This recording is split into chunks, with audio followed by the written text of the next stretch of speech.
Assalamualaikum warahmatullahi wabarakatuh. Salam sejahtera bagi kita semua. Halo anak-anakku yang soleh dan solehah, bagaimana kabar kalian hari ini? Baik, Ibu berharap kalian selalu dalam keadaan sehat ya. Amin. Nah, pada video pembelajaran hari ini bertemu lagi dengan saya, Nida Aulia Afiesta, mahasiswa dari Universitas Tidar, Prodi Pendidikan Bahasa dan Sastra Indonesia, semester 6. Nah anak-anak, sebelum pembelajaran dimulai, alangkah baiknya kita berdoa menurut agama dan kepercayaan yang masing-masing. Berdoa dipersilahkan. Amin. Nah anak-anak, dengan berdoa tadi, semoga pembelajaran pada hari ini dapat berjalan dengan lancar ya. Amin. Untuk presensi, kalian bisa list di grup WhatsApp. Begitu ya anak-anak? Baik. Nah, untuk membangkitkan semangat kalian dan untuk memotivasi diri kalian, maka Ibu akan memberi jargon. Ikuti jargon Ibu ya. Aku bangga bahasa Indonesia, aku cinta bahasa Indonesia luar biasa. Bagaimana? Satu kali lagi ya. Baik. Aku bangga bahasa Indonesia, aku cinta bahasa Indonesia luar biasa. Tepuk tangan. Nah anak-anak, pada pembelajaran hari ini kita akan belajar mengenai mengelola informasi dalam ceramah. Nah, kalian pasti sudah tidak asing lagi kan dengan apa itu ceramah? Ya, benar sekali. Ada yang sudah mendengarkan ceramah di mana saja? Kalau Ibu boleh tahu? Oh ya, ada yang di televisi, ada yang di radio, ada yang di masjid. Benar. Oh, dan Ibu tambahkan bahwa sekarang itu banyak ceramah-ceramah yang ada di media sosial ya. Terutama di Instagram itu ada story-story yang mencantumkan cuplikan-cuplikan mengenai ceramah dari beberapa ustadz atau beberapa dosen-dosen begitu ya. Baik. Nah anak-anak, dan yang terakhir, kalian pasti sering sekali mendengarkan berbagai ceramah di YouTube ya. Nah, tentu saja karena YouTube itu sekarang banyak sekali informasi yang terdapat di dalamnya, ada berbagai macam ceramah. Baik itu dari kajian ustadzah, ustadz seperti Hanan Ataki, Yusuf Mansur, Ustadz Somet, begitu ya anak-anak. Baik, jika kalian sudah paham, maka Ibu ulangi sekali lagi bahwa pembelajaran hari ini ada pada capaian 3.5, yaitu mengidentifikasi informasi berupa permasalahan aktual dalam ceramah. Dan 4.5, menyusun bagian-bagian penting yang berkaitan dengan permasalahan aktual sebagai bahan ceramah. Nah, untuk itu kita simak dulu contoh ceramah berikut ini ya anak-anak. Nah, contoh berikut ini dalam animasi kartun. Begitu anak-anak. Silakan disimak. Kembali lagi di channel Ustadz Bakir. Ustadz sejuta angan. Assalamualaikum Pak Ustadz. Bagaimana Islam menyikapi soal rasisme yang akhir-akhir ini viral di media sosial? Atas jawabannya terima kasih. Waalaikumsalam warahmatullahi taala wabarakatuh. Sebelum saya jawab, perlu diketahui dulu, rasisme itu merupakan sistem kepercayaan atau budaya yang menganggap satu ras lebih unggul dari ras yang lain dan memiliki hak mengatur ras yang lain, atau dengan kata lainnya menjadikan ras lain tersebut budak. Allah Subhanahu wa taala berfirman, Bismillahirrahmanirrahim, Inna akramakum indallahi atqakum, innallaha alimun khabir. Sesungguhnya yang paling mulia di antara kalian di sisi Allah adalah yang paling bertakwa. Nabi juga bersabda kepada sahabat Abu Dzar, "Unzur fa innaka laisa bi khairin min ahmara wala aswada illa an tafdulahu bi taqwa." Lihatlah, engkau tidaklah akan baik dari orang yang berkulit merah dan yang berkulit hitam sampai engkau mengungguli mereka dengan takwa. Nah, dalam firman Allah dan juga hadis Nabi sudah jelas bahwa Islam tidak membedakan suku, ras, dan kulit. Lihatlah bagaimana seorang sahabat Bilal bin Rabah, yang dulunya sahabat Bilal ini mantan budak berkulit hitam legam, tetapi karena ketakwaannya beliau mendapat kedudukan tinggi di antara para sahabat yang lain. Bahkan beliau telah dipersaksikan masuk surga secara khusus yang belum tentu ada pada semua para sahabat yang lain. Beliau juga seorang sayyid, pemimpin para muadzin, dan juga beliaulah yang menjadi pengumandang azan pertama dalam Islam.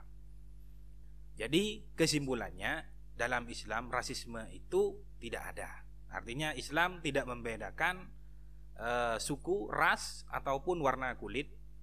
Tapi dalam Islam yang menjadi beda adalah perilaku dan ketakwaan dari individu masing-masing. Sekarang bagaimana hukum orang rasis pada yang lain? Kalau seandainya ada pertanyaan seperti ini, maka jelas seseorang yang rasis pada orang lain itu hukumnya tidak boleh. Contohnya seperti menganggap ras yang lain itu rendah, atau ras yang lain itu seperti binatang dan semacamnya. Itu tidak boleh, karena menghina seseorang ataupun makhluk yang hidup di dunia ini sama halnya dengan menghina Sang Pencipta, yaitu Allah Subhanahu wa taala. Mungkin ini saja yang bisa saya jelaskan. Apabila ada kesalahan mohon dimaklumi. Wallahul muwaffiq ila aqwamit thoriq. Assalamualaikum warahmatullahi taala wabarakatuh. Nah, bagaimana anak-anak? Kalian paham mengenai contoh yang tadi Ibu berikan? Nah, seperti itu contoh ceramahnya itu dalam bentuk animasi ya anak-anak. Nah, kalian berarti sudah bisa mengetahui ya apa itu ceramah. Baik, ceramah itu merupakan kegiatan yang berbicara di depan umum atau di depan orang-orang, begitu ya anak-anak. Lalu kalian pasti juga mempertanyakan kan, apa itu bedanya ceramah, pidato, khutbah, dan sambutan? Nah, jika persamaannya itu, ceramah, pidato, khutbah, dan sambutan merupakan kegiatan yang dilakukan untuk berbicara di depan orang-orang, begitu ya anak-anak, atau khalayak umum. Sedangkan perbedaannya itu, kalau pidato merupakan induk atau ibu dari ceramah, khutbah, dan sambutan.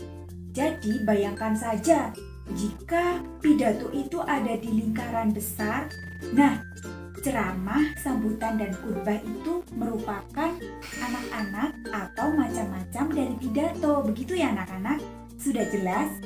Baik, jika sudah jelas, alhamdulillah.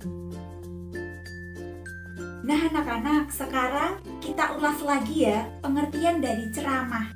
Nah, ceramah itu merupakan suatu kegiatan untuk berbicara di depan umum dan disampaikan kepada audiens atau pendengarnya. Begitu ya anak-anak?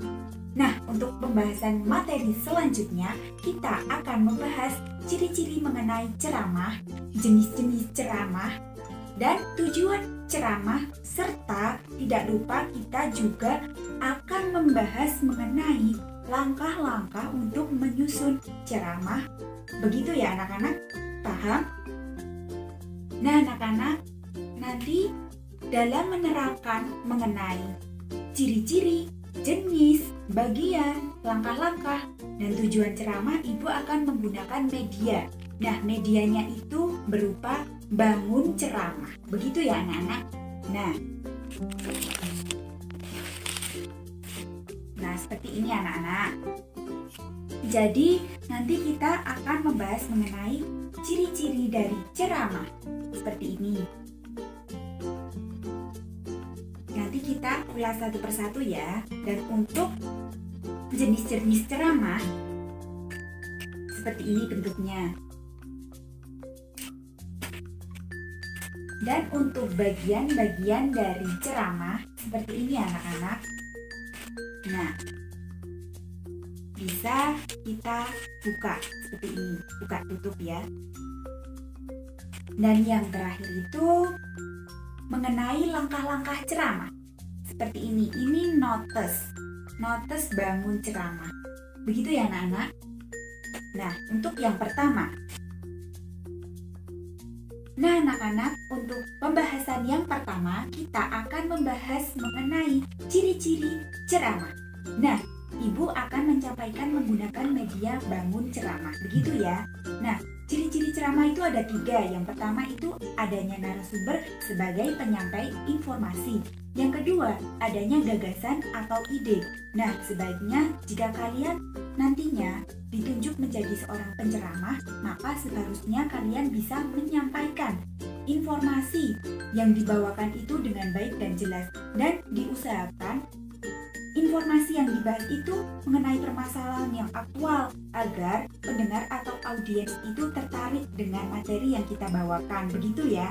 Dan yang ketiga yaitu adanya pendengar sebagai acuan dalam ceramah. Begitu ya, kalau nantinya dalam ceramah tidak ada pendengar, lalu yang mendengarkan siapa?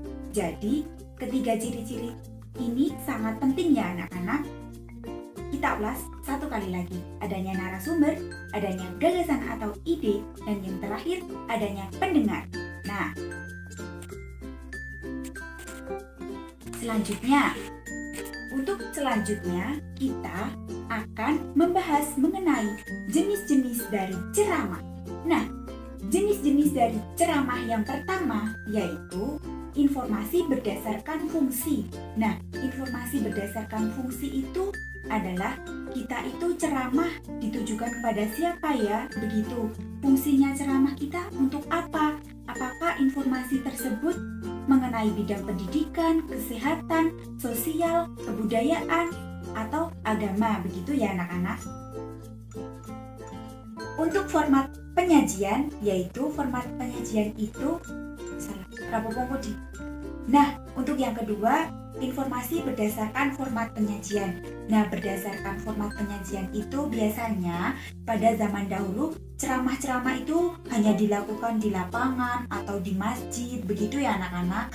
Nah, apabila perkembangan zaman sekarang, ceramah itu sudah bisa kita lihat melalui televisi, radio, dan berbagai media sosial. Begitu ya anak-anak, paham?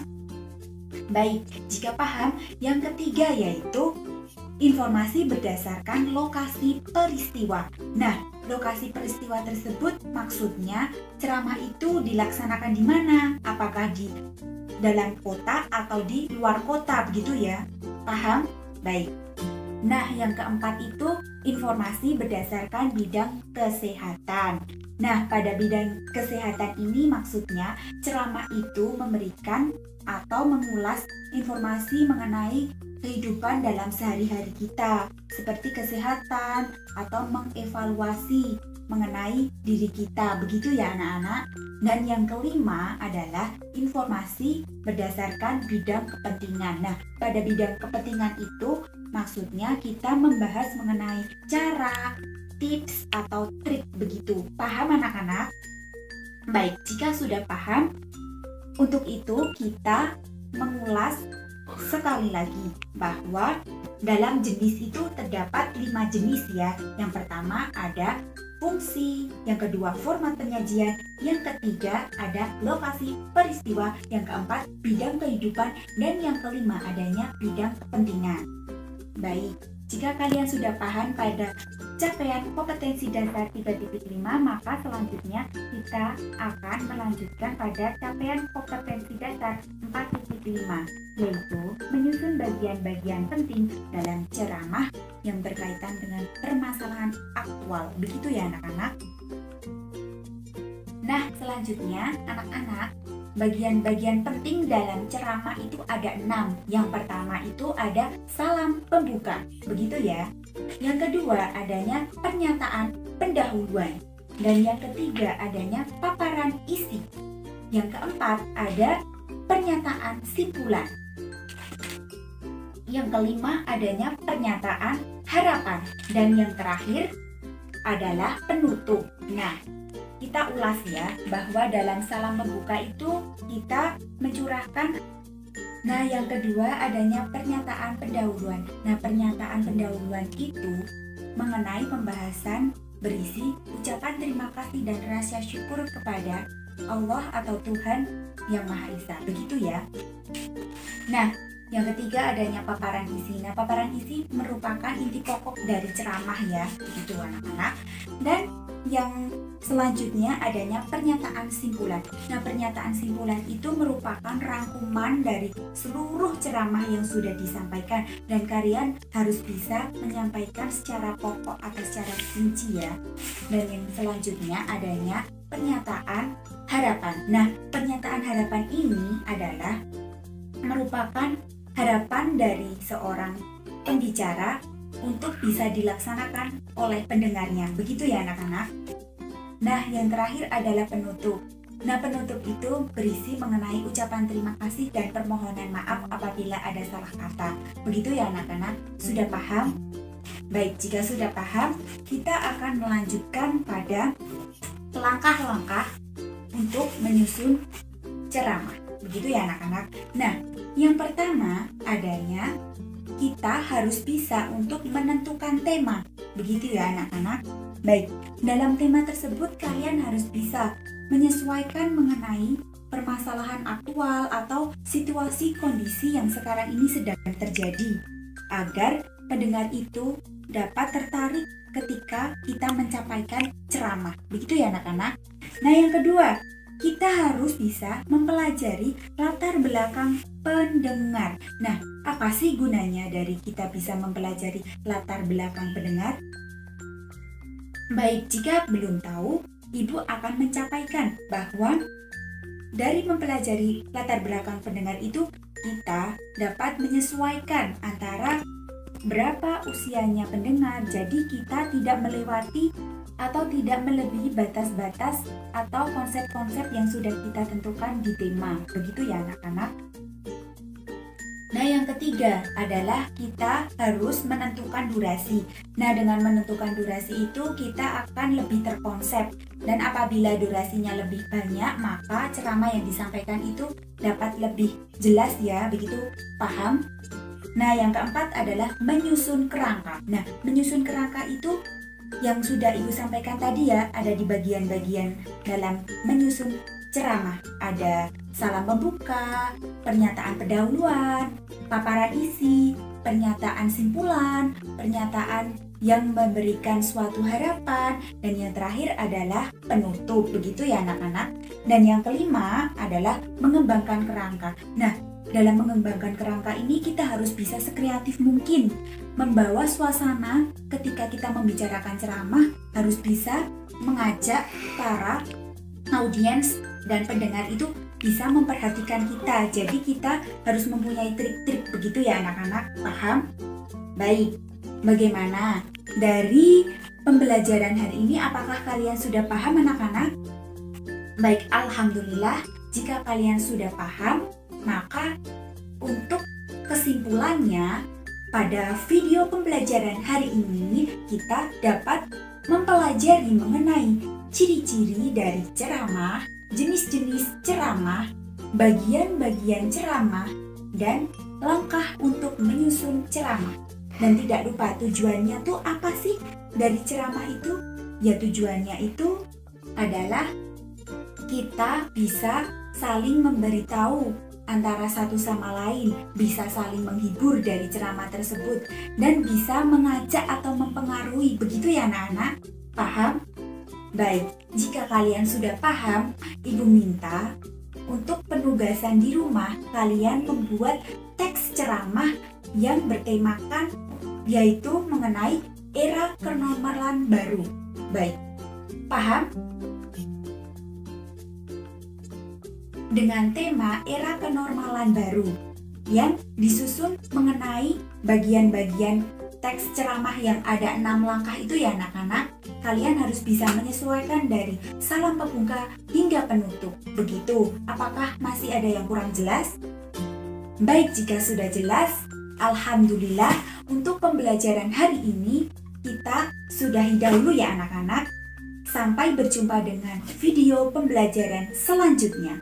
Untuk itu Ibu minta kalian harus selalu semangat, jaga kesehatan, dan selalu mematuhi protokol kesehatan dimanapun Anda berada. Ibu minta cukup sekian, dan kalian harus tetap sopan santun dimanapun kalian berada. Wassalamualaikum warahmatullahi wabarakatuh.